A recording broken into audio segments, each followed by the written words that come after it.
लेकिन मैं भी आपसे कुछ वचन मांगना चाहता हूँ, और यदि आप मेरे वचनों को स्वीकार हमारा जीवन और भी सुगम बन जाए। दो नहीं एक ही बनने, बहुत अच्छी बात, क्या बात है। तो दोनों एक बन करके रहें, अलग अलग रह करके विघटन होता है, कलह होता, इसलिए एक ही रहे। तो कन्या ने कहा स्वामी वैसे तो मेरा नियम है कि आपकी ही नहीं बल्कि पूरे आपके परिवार की बातों का पालन करना मेरा धर्म। यही ते अधिक धर्म नहीं दूजा, सास ससुर पति पद पूजा। सास ससुर पति परिवार की सेवा करने मेरा परम धर्म है। और भी अगर यदि आपके कोई अन्य कार्य हैं तो अपने वचनों को मेरे सामने प्रस्तुत करें, मैं स्वीकार करूं। वर कहते हैं उद्याने मद्यपाने पिता गृहे गतिस्तथा, शास्त्रे वस्त्रे च सद्विलक्षणिका बधू। पहला वाक्य है वर का उद्याने, उद्यान नाम कहते हैं जंगल को, उद्यान नाम कहते हैं और उद्यान नाम कहते हैं दोपहर को। इन तीनों कालों को उद्यान नाम से जाना जाता है। अच्छा, इस तीनों कालों में पतिव्रता स्त्री को घर से बाहर अकेले नहीं निकलना चाहिए। आप बेटा आपको इधर जाना है, क्या कर रहे हैं आप उद्याने तीनों कालों में पतिव्रता स्त्री को चाहिए कि घर से बाहर अकेले नहीं निकलना चाहिए। यदि अर्धरात्रि का समय, रात्रि का समय है और घर से बाहर अकेले निकल गए तो रात्रि में किसका पहरा? मजाक नहीं कर रहा हूँ, चोरों का। मजाक अब सही है, बहुत अच्छा नहीं कर सकती हैं। कल टेंट सब कुछ लग गया सर। आपका जेवर जाट लूट करके कौन ले जाएगा? सब कुछ बेहतरीन देखना इस बार पहुंचा देंगे।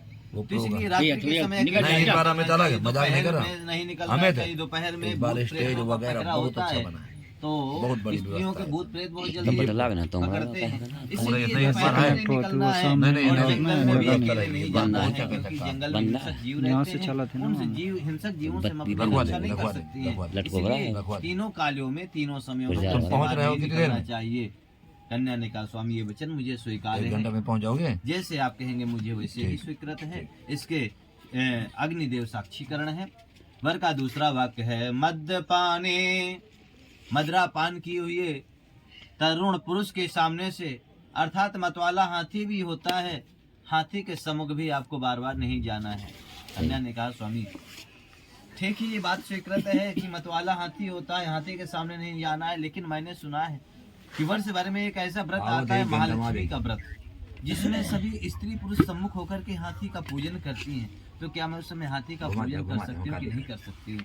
तो कन्या वर कहते हैं वर्ष भर में सिर्फ एक बार महालक्ष्मी व्रत के समय में आप हाथी का पूजन कर सकती हैं, लेकिन बार बार नहीं कर सकती हैं। कन्या ने कहा स्वामी ठीक है, लेकिन आपने कहा तरुण पुरुष, मतवाला पुरुष, मदिरा पान किए व्यक्ति के सामने से नहीं निकलना है, ये तो असंभव है। बोले कैसे? बोले मैं ये भी बात स्वीकार करूंगी यदि आप मेरी बात माने। यदि आप कभी मदिरा का सेवन न करें तो मैं प्रतिज्ञा करूंगी कभी मदिरा पान क्या आप मदिरा का पान करते हैं? अगर करते हो तो आज से त्याग कर देना, क्योंकि गृहस्थ तो कन्या ने इस बात को भी स्वीकार किया। इसके भी अग्निदेव साक्षीकरण है। वर का तीसरा वाक्य है शास्त्रे पिता गृहे गतिस्तथा, पिता के घर में बिना बुलाए नहीं जाना चाहिए।